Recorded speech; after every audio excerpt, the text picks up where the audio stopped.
சாப்பிட்டீங்களா எல்லாரும்? சாரி, கொஞ்சம் லேட் ஆயிடுச்சு. என் நெஞ்சில் குடியிருக்கும் உங்கள் அனைவருக்கும்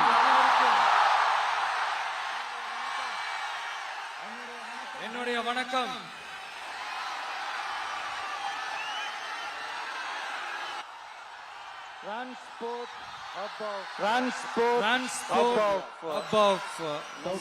சவுத் இந்தியா, நம்ம நாமக்கல் மாவட்டம். இங்க நீங்க பாத்தீங்கன்னா எழுதின இந்த வரிகளை யார் எழுதினது தெரியல. நாமக்கல் மாவட்டத்தை சேர்ந்த மேகனூர்ல பிறந்த நாமக்கல் கவிஞர் திரு ராமலிங்கம் பிள்ளைதான், அவர்கள்தான். அடுத்து தமிழ்நாட்டு மக்களுக்கு இந்த இடஒதுக்கீடு உரிமையா வழங்கினதும் இதே நாமக்கல் மாவட்டத்தை சேர்ந்த திருச்செங்கோடு பகுதியில் இருக்கிற ஒருத்தர் தான்.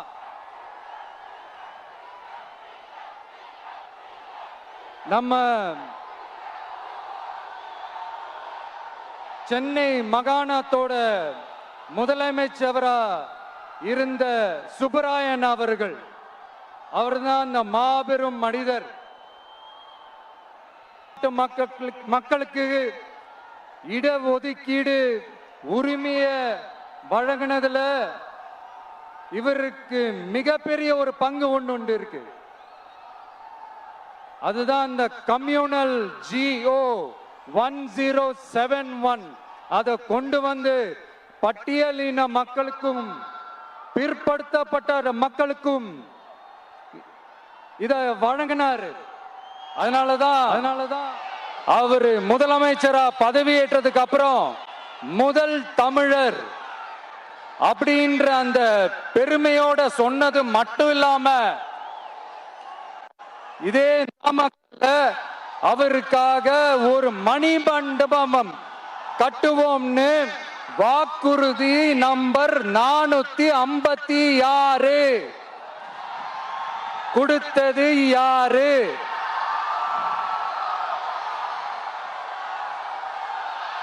சொன்னாங்களே, செஞ்சாங்களா?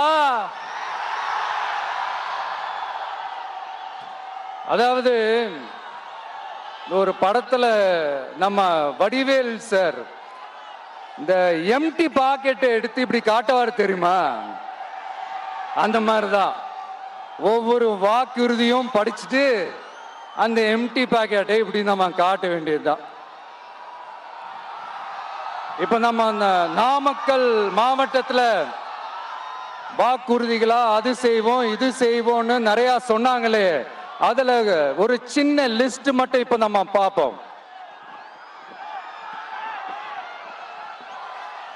ஒவ்வொரு ஒன்றியத்திலும் தானிய சேமிப்பு கிடங்குகள் அமைக்கப்படும். இவை உலர் களங்களுடன் கூடிய கொள்முதல் நிலையங்களுடன் இணைக்கப்படும். வாக்குறுதி நம்பர் 50.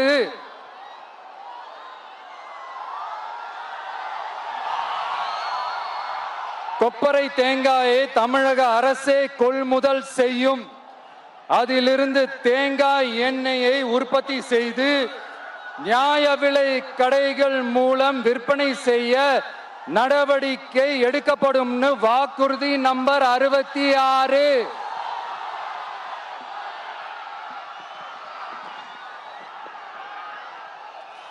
நியாய விலை கடைகளில் நாட்டு சர்க்கரை, வெல்லம் ஆகியவற்றை விநியோகம் செய்ய நடவடிக்கை எடுக்கப்படும். வாக்குறுதி நம்பர் 68. அரசு ஊழியர்கள் மற்றும் ஆசிரியர்களுக்கு மட்டும் இல்ல, போக்குவரத்து ஊழியர்களுக்கும் பழைய ஓய்வூதிய திட்டம் செயல்படுத்தப்படும். வாக்குறுதி நம்பர் 152. இதெல்லாம் சொன்னாங்களே, செஞ்சாங்களா? இப்ப நம்ம நாமக்கல் மாவட்டத்துக்கு வருவோம். ஒரு நாளைக்கு 5 கோடி முட்டைகள் உற்பத்தி செய்யப்பட்டு உலகம் முழுவதும் ஏற்றுமதி ஆகிற இந்த நாமக்கல் மாவட்டத்தில் அந்த முட்டைகள் வீணாகாம பாதுகாப்பா வைக்க முட்டை சேமிப்பு கிடங்குகள் அமைக்கணும்ன்ற அந்த கோரிக்கையும், பாக்டீரியா மற்றும் வைரலாஜிக்கல் பரிசோதனையை மேற்கொள்ள ஆராய்ச்சி மையம் அமைக்கணும்ன்ற கோரிக்கையும் பல ஆண்டுகளா இருக்கு. ஆனா அதை இதுவரைக்கும் ஆண்ட கட்சிகளும் சரி, இப்ப ஆளும் கட்சிகளும் சரி, அதை பத்தி கொஞ்சம் கூட யோசிக்கவே இல்லை. அப்புறம் திமுக எம்எல்ஏவுக்கு சொந்தமான ஒரு மருத்துவ கல்லூரியில் நடைபெற்ற கிட்னி திருட்டு, அதுதான் நாடறிஞ்ச விஷயமாச்சு. அதை நான் திருச்சியிலே பேசியிருந்தேன். ஆனா அதுல நம்ம நாமக்கலை சேர்ந்தவங்க தான் அதிகமா பாதிக்கப்பட்டிருக்கிறதா சொல்றாங்க. அதிலும் குறிப்பா விசைத்தறியில் பணிபுரியும் ஏழை பெண்களை குறிவைத்து அந்த கிட்னி திருட்டு நடந்திருக்குன்னு சொல்றாங்க.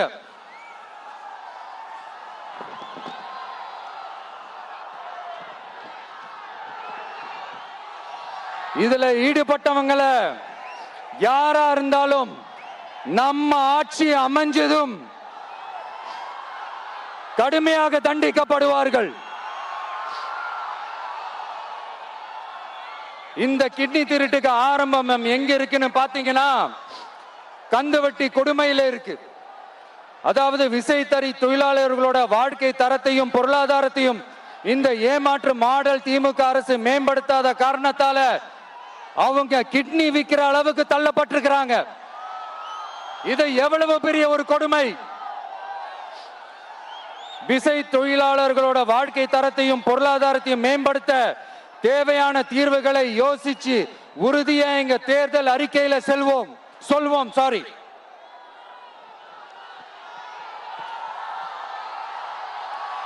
நான்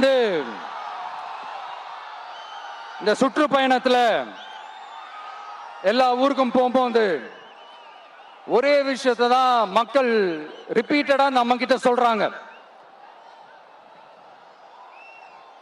அடிப்படை சாலை வசதி, குடிக்க நல்ல குடிநீர், ஒரு நல்ல மருத்துவ வசதி இல்ல, நல்ல டாக்டர்ஸ் இல்ல, பெண்கள் பாதுகாப்பு. இதத்தான் அவங்க கேட்கிற இந்த அடிப்படை விஷயங்கள். அவங்க பெருசா எதுவுமே கேட்கறது இல்ல. என்னப்பா இந்த விஜய் எங்க போனாலும் கேள்வியா கேட்கிறாரு, இவர் வந்தா என்ன செய்வாருன்னு கேட்டதுக்கு 2 இடத்துல அதுக்கான விளக்கத்தை ஒண்ணு சொன்னோம். கல்வி, ரேஷன், மருத்துவம், குடிநீர், அடிப்படை சாலை வசதி, மின்சாரம், போக்குவரத்து, பெண்கள் பாதுகாப்பு, சட்டம் ஒழுங்குன்னு இந்த மாதிரி அடிப்படை விஷயங்கள்ல எந்த சமரசமும் இல்லாம கரெக்டா செய்யப்படும்னு சொன்னோம். இதத்தானே எல்லாரும் சொன்னாங்க, அதே தான் இவரும் சொல்றாரு. இவர் என்ன புதுசா என்ன சொல்லிட்டாரு? புதுசா எதுவுமே சொல்லலையே. ஐயா, அரசியல் மேதைகளே, பெரியவங்களே, ஒரு மனுஷனுக்கு சாப்பிடறதுக்கு நல்ல சோறு, படிக்கிறதுக்கு நல்ல கல்வி, குடிக்கிறதுக்கு நல்ல குடிநீர், அவனை பார்த்துக்கிறதுக்கு நல்ல மருத்துவ வசதி, வேணுங்கிற இடத்துக்கு போயிட்டு வர்றதுக்கு நல்ல போக்குவரத்து, அதுக்கான சாலை வசதி, பாதுகாப்பான ஒரு வாழ்க்கை, இதுதானே ஒரு மனுஷனுக்கு அடிப்படை தேவை. இன்னைக்கும் இது நம்ம எல்லாருக்கும் இது தேவைதானே. அப்புறம் அதை சரியா செய்வோம்னு சொல்றது தானே சரி. அதனாலதான் சொன்னோம், எது நடைக்கு சாத்தியமோ, எது உண்மையோ அதை மட்டும் தான் சொல்லுவோம், அதை மட்டும் தான் செய்வோம். இந்த திமுக மாதிரி பொய்யான வாக்குறுதிகளை எப்பவுமே கொடுக்க மாட்டோம். புதுசா சொல்லுங்க, புதுசா சொல்லுங்கன்னா என்னத்த சொல்றது? எனக்கு புரியலையே, என்னத்த புதுசா சொல்றது?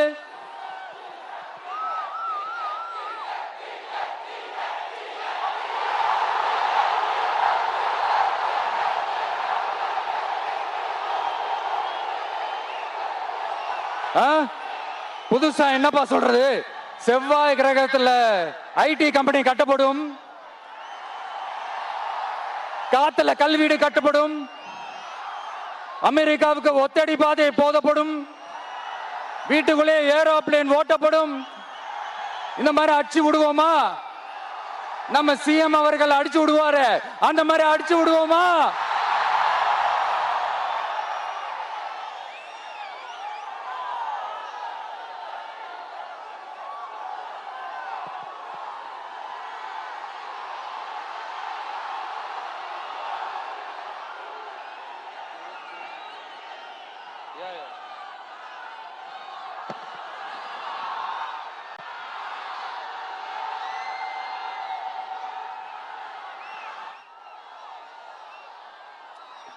நான் ஏற்கனவே சொன்னதை தான் இங்க நான் திரும்பவும் சொல்றேன். ஒண்ணு, இந்த பாசிச பாஜக அரசோட எப்பவுமே நாங்க ஒத்து போக மாட்டோம். ஒண்ணு. ரெண்டாவது, இந்த திமுக அரசு மாதிரி அண்டர் கிரவுண்ட் டீலிங், மறைமுக உறவுக்காரர்களா இந்த பாஜகவோட எப்பவுமே நாம இருக்க மாட்டோம். ரெண்டு. மூணாவது, மூச்சுக்கு முன்னொரு தடவை அம்மா அம்மா அம்மான்னு சொல்லிக்கிட்டு ஜெயலலிதா மேடம் சொன்ன அந்த விஷயத்தை டோட்டலா மறந்துட்டு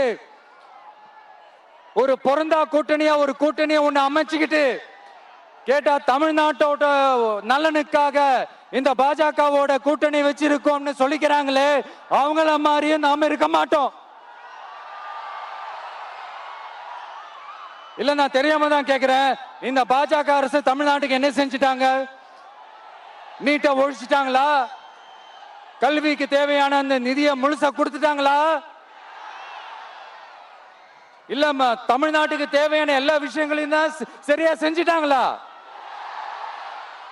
அப்புறம் எதுக்காக இந்த சந்தர்ப்பவாத கூட்டணின்னு நான் கேட்கல. புரட்சி தலைவர் எம்ஜிஆர் அவர்களோட உண்மையான தொண்டர்கள் அவங்க கேக்குறாங்க. சரிப்பா, அவங்க கூட்டு பொரியல் அப்பளம்னு எதையாவது கிண்டிக்கிட்டோம், நமக்கு எதுக்கு? மக்களே, இன்னொரு முக்கியமான விஷயம், இத கவனமா கேளுங்க. அதிமுக பாஜக நேரடி ஒரு உறவுக்காரர்கள்னு எல்லாருக்குமே தெரியும். அவங்களோட கூட்டணி மேல மக்களுக்கு எந்த ஒரு நம்பிக்கையும் இல்லைன்னு எல்லாருக்குமே தெரியும். ஆனா அட் த சேம் டைம் இந்த திமுக குடும்பம் இந்த பாஜகவோட அண்டர் கிரவுண்ட் டீலிங், மறைமுக உறவுக்காரர்களா இருக்காங்கன்றது தயவு செஞ்சு மறந்துடாதீங்க.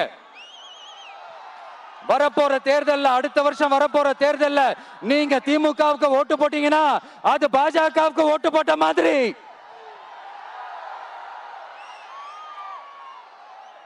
வெளியில அடிச்சுக்கிற மாதிரி அடிச்சுப்பாங்க, ஆனா உள்ளுக்குள்ள வேணாம். மக்களே, ஜாக்கிரதை, யோசிங்க.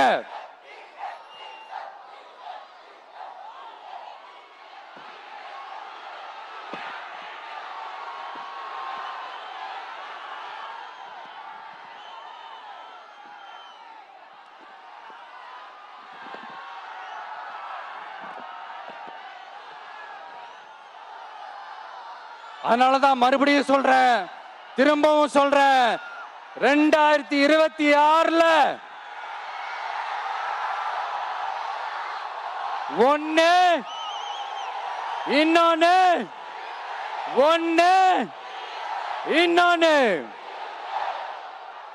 அதாவது ஒண்ணு, மாபெரும் மக்கள் சக்தி கொண்ட எளியோரின் குரலா இருக்கிற களத்துல இருக்கிற டிவிக்கு, இன்னொன்னு கொள்கை என்ற பேர்ல மக்களை ஏமாத்திக்கிட்டு கொள்ளையடிச்சுக்கிட்டு தமிழ்நாட்டை ஏமாத்துற இந்த டிஎம்கே. இந்த ரெண்டு பேருக்கு நடுவுல தான்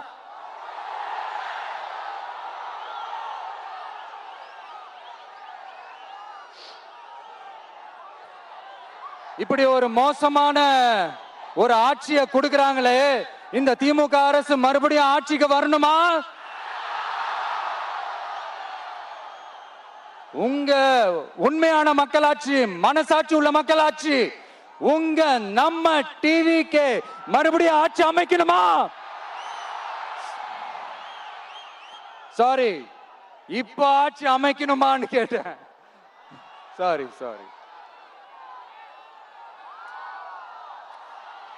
நண்பா, நண்பி, தோழா, தோழி,